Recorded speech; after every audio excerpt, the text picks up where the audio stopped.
Breaking news है जेकबाबाद में गोठ बख्शली में कार इल्ज़ाम हेठि बिटो क़त्ल थियो आहे। जवाबदार कार इल्ज़ाम हेठि पंहिंजी भाॼाई ज़मीरा ऐं नौजवान कदीर गलवाणी खे क़त्ल करे छॾियो आहे। वाक़े जो इतला मिलियो आहे। पुलिस जो इहो चवणु आहे।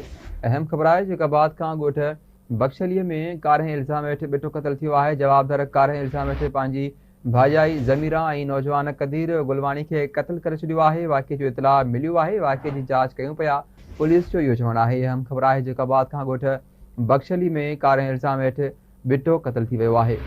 जवाबदार कार इल्ज़ाम हेठि पंहिंजी भाॼाई ज़मीरा ऐं नौजवान कदीर गुलवाणी खे क़त्ल करे छॾियो आहे।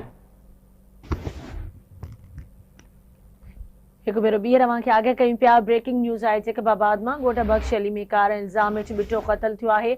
जवाबदार कार इल्ज़ाम हेठि पंहिंजी भाॼाई ज़मीरा ऐं नौजवान कदीर गुलवाणी खे क़त्ल करे छॾियो। तफ़सील मालूम कंदासीं आवाज़ जे रिपोर्टर नवाज़ सोलंकी खां। जी नवाज़, कहिड़ा तफ़सील आहिनि वाक़े जे हवाले सां आगाह कजो। जी बिल्कुल ही जेकाबाद भरसा गोठ बख्शली में जो बकामन थाने की हद आहे जो नौजवान कदीर गुलवाणी ऐं मुसम्मात ज़मीरा ज़ाल बीबरक के जो गोलियूं हणी क़त्ल किया वियो आहे।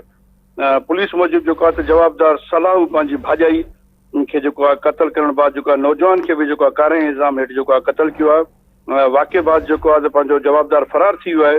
पुलिस जो लाश खणाए सिविल अस्पताल आंदनि जिते उन्हनि जो त हाणे हींअर पोस्टमार्टम थी रहियो आहे। वाक़े बाबति जेको आहे गिरफ़्तारी न थी सघी नई जो केस दाख़िल थी सघियो आहे।